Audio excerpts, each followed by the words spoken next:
One of my clients last week, she literally manifested being proposed to. Like, she literally got her ring. So I was just like, period. Like, I'm so amazed that I was able to work with her through that journey and experience that. Congratulations to her. Shout out to her. If you have worked with me one-on-one, what's up? Shout out to you. What's up? What's up? What's up? What's up? I love you guys. Every single young woman that I have worked with is a version of me in a different reality. And so it's like, oh, I've totally been through this.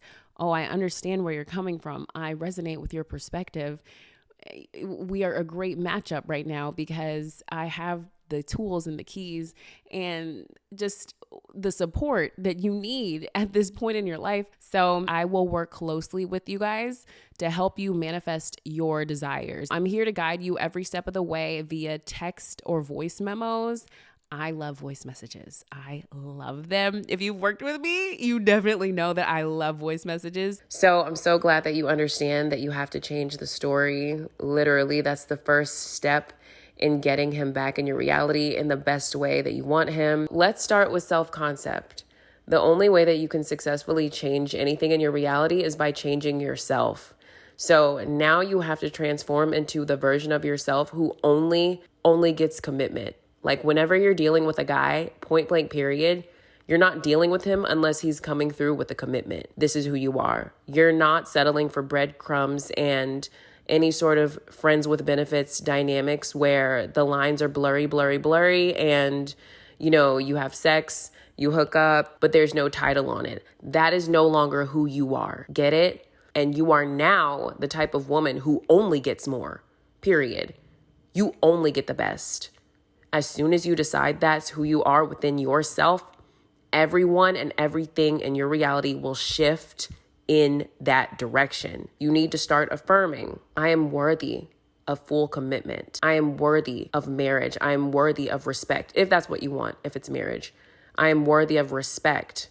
I am worthy of being prioritized. I am worthy of being chosen.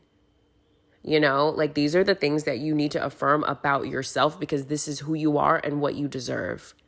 Let's be honest, you're a grown woman.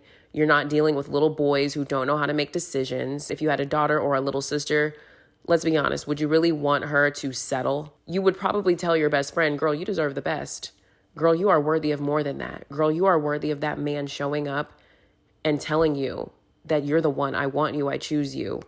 I'm not leaving until you decide that you're going to be with me for the rest of my life. So to answer your first text message, you focus on self-concept because no one and nothing is going to change in your favor unless you claim it within. So then about the 3D, you need to remember a part of the work is recognizing the bullshit in your 3D and understanding that it only played out because of the old way you used to think. It's normal to get triggered by the 3D. We all get triggered by the 3D, but to overcome the triggers, that is the work each and every day.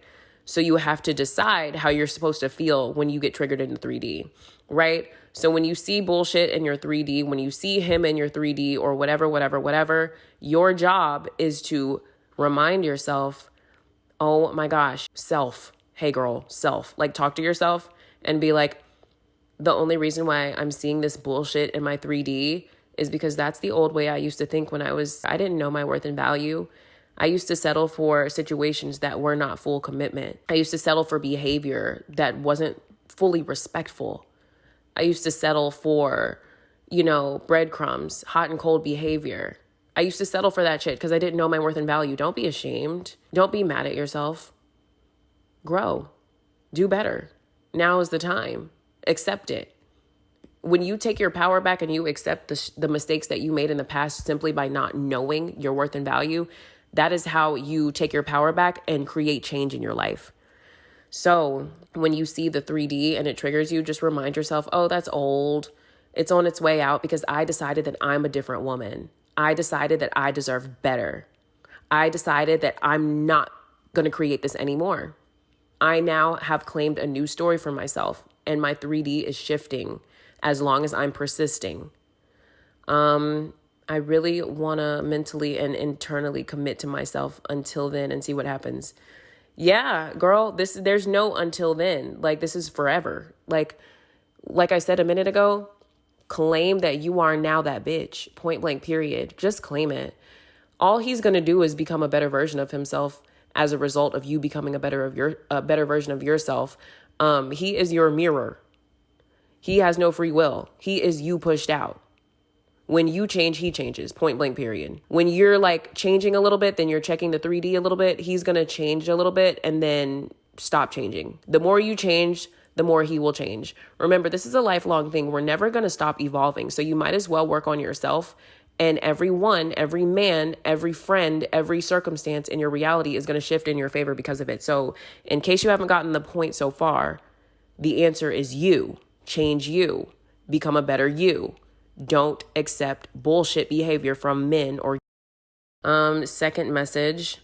Also, the part of not having romantic feelings for me is what's been the hardest for me. How can I go about this? What affirmations can I use for this? So the only reason why he said that is because he is your mirror and he reflected back to you your self-concept at that point in your life. You didn't feel worthy of receiving a romantic full connection, romantic full commitment from anyone. He just reflected it back to you by saying, oh, I'm not really, with the romantic feelings. I don't have romantic feelings. Da, da, da. That was a reflection of you. That's why it's sticking to you like glue. That's why it's hard to overcome that shit. Let me not say it's hard to overcome it, but that's why it's been hard for you to stop thinking about it, because that hurt. That hurts. I know. I've been there. So in order to change that, again, you change you. You affirm, I am worthy of having a loving, honest, romantic connection. I am worthy of that. I am worthy of being loved for who I am, emotionally and sexually, not just one or the other. I'm worthy of receiving the full package. I am the full package, right? I am worthy of receiving love, romance, luxurious vacations, trips, kind and loving treatment. I am worthy of being romanticized. I am worthy of that, right? Don't you want the flowers? Don't you want the sweet messages and the cards? And don't you want the gestures? Don't you want to be pursued and taken out and courted and respected? I mean, we all want that, but we just have to know that we deserve it. So affirmations would be, and I'm going to send you some as well so that you can read them. But I am worthy of love. I am worthy of receiving romance from. I am worthy of being cherished. I am worthy of being taken care of. I am worthy. I am worthy. I am worthy. I'm worthy. I deserve it. When you tell yourself you are worthy of it and when you tell yourself you deserve it, over time, you will believe it because it's the truth. For so long, we thought that all we were good for was sex and hookups and random dinner dates and hot and cold, no contact and everything like that. No, tell yourself I am worthy of commitment. I am worthy of consistency. Also, how can I not waver so much? What do you recommend? Reaffirming over and over and over. Reaffirming, cutting out social media, cutting out distractions, staying away from people who aren't changing themselves, aren't changing their lives for the better. Do things that are productive for the betterment of your personality and your development. Reaffirm a positive self-concept. Also, what can be some good affirmations for him not being stubborn? I am so happy and grateful that he transformed into a very cooperative man. He is so easygoing. He is so easy to communicate with. He is so loving. I love that we are on the same page. I love that we are in alignment as far as our thoughts, beliefs, and our values. I love that he is always open and honest with me, and he listens to me and he respects my mindset. Whatever I say goes. He respects me because I am the queen. He is 100% on board with everything that I do. And even when we do have our differences of opinions, we communicate respectfully and in a very mature, positive, and loving way. I remember when Used to be stubborn, but those days are long gone. He is mature now and just very open-minded and just very sweet and loving and just the best husband ever, or the best boyfriend ever, whichever one you want. So let me go ahead and send you over some affirmations so that you can stay on track. I'm knocking on your text message door at 9 a.m., literally reminding you of who you are.